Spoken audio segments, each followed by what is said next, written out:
सुश्री इकरा चौधरी जी, please आप बोलिएगा। धन्यवाद सभापति जी।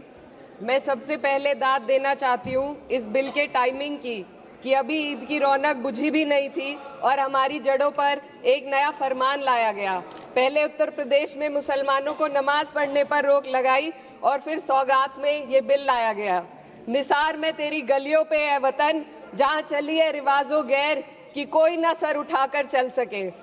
मैं सभापति जी आपको ये बताना चाहती हूँ कि ईद के मौके पर एक विधवा महिला अपनी लड़की के साथ मेरे पास आई और उसने बताया कि वह एक वक्फ की प्रॉपर्टी में रहती है, वही उसके सर पर छत का काम भी करती है और उसकी रोजी रोटी भी वहीं से आती है।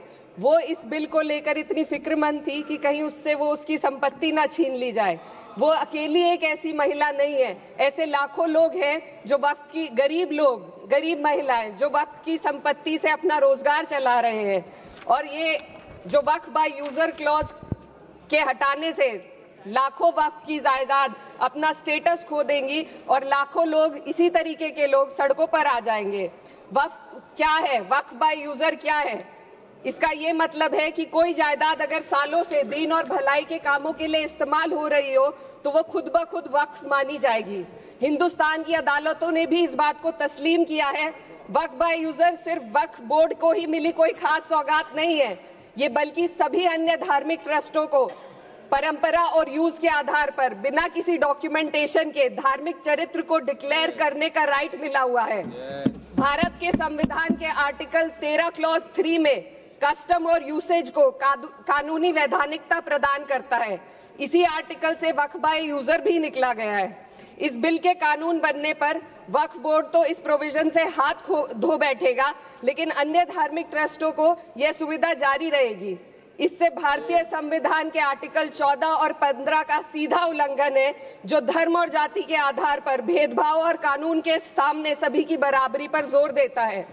मैं इसके साथ ये भी कहना चाहती हूँ कि सत्ता के लोग जो एक दूसरे की पीठ थपथपा रहे हैं कि वक्फ बाय यूजर का जो अमेंडमेंट इन्होंने दिया उसको एक्सेप्ट कर लिया गया है, लेकिन इनकी शरारत यह है कि उसके साथ ही एक ऐसा प्रोवाइजो इसमें शामिल किया गया जिसके आधार पर यह कहा गया है कि अगर कोई भी वक्फ की संपत्ति विवादित हो तो वो अपना वक्फ स्टेटस खो देगी। तो जो अमेंडमेंट इन्होंने दिया है जिसको एक्सेप्ट कर लिया गया है उसका कोई मतलब नहीं है, ये इनकी नीयत है जो साफ जाहिर हो रही है।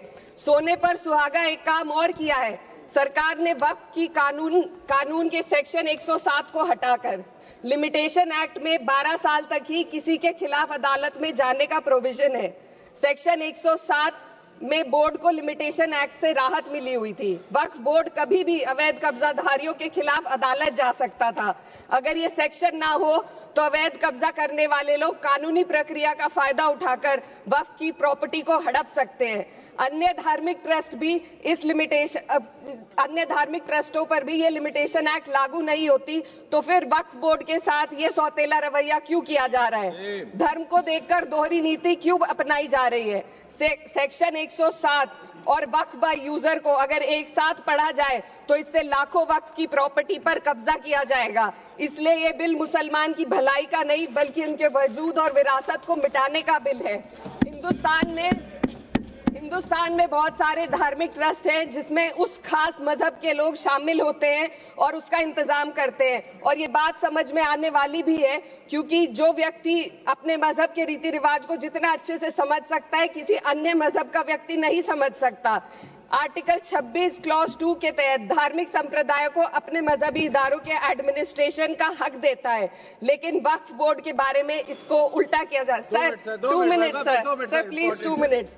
सरकार इसे एक सेक्युलर बॉडी मान रही है और इसमें गैर मुस्लिमों को शामिल करने की बात कह रही है। आपके मुंह से सेक्युलरिज्म की बात सुनकर अच्छा लगा, लेकिन अगले ही पल ये भ्रम टूट जाता है क्योंकि आपको सिर्फ दान देने के लिए प्रैक्टिसिंग मुस्लिम का आपने क्लॉज डाला है, लेकिन बोर्ड में बैठने के लिए मुस्लिम होने की कोई आपकी क्लॉज नहीं है। तो इससे आपकी जो दोहरी नीति है वो साफ जाहिर होती है। ये वही सरकार है जिसने राम जन्मभूमि ट्रस्ट में ये लिख दिया कि जिला अधिकारी भी अगर होगा तो हिंदू होना चाहिए। कोई मुझे बताए कि वहां पर सेक्युलरिज्म का रस क्यों नहीं घोला गया। सर, आखिर में मैं अपनी बात को खत्म करने से पहले महिलाओं का मुद्दा बार बार उठाया जा रहा है। सरकार का कहना है कि बोर्ड में मुस्लिम महिलाओं को रिप्रेजेंटेशन देंगे। इस कानून से पहले भी मुस्लिम महिलाएं बोर्ड में मेंबर रह चुकी हैं और मिनिमम 2 का प्रोविजन था, उससे ज्यादा भी हो सकती थी। सर, मैं ये कहना चाहती हूँ कि सरकार ने महिलाओं के लिए ऐसा कौन सा नया काम किया जिसका ढिंडोरा सरकार का हर सदस्य पीट रहा है। इस बात की तायद अगर आपकी तरफ से कोई मुस्लिम महिला करती तो हम उसका यकीन भी करते, लेकिन अफसोस आपकी इतनी लंबी कतार में एक भी मुस्लिम महिला नजर नहीं आती है। सर, मैं खुद एक मुस्लिम महिला हूँ, मैं सिर्फ एक मैं माइनॉरिटी महिला हूँ। इस सदन में हम सिर्फ 2 महिलाएं हैं और उस नाते से मैं ये बात कहना चाहती हूँ कि इस बिल के माध्यम से मुस्लिम महिलाओं को कुछ नहीं मिल रहा है। ये हमें कुछ नहीं देना चाहते, सिर्फ टोकनिज्म हमारे नाम पर बनाकर एक नैरेटिव मीडिया में चलाना चाहते हैं। तो ये बिल मुसलमान की भलाई का नहीं, उनकी पहचान को मिटाने का है। सर, अंत में मैं बस यही कहना चाहती हूँ कि कागजों की कैद में बस नाम रह जाएंगे, वो जो हमारे थे सिर्फ दावे में रह जाएंगे। इस बिल के द्वारा मीठी ईद के जायके को कड़वा करना, यही असली सौगाते मोदी था। बहुत बहुत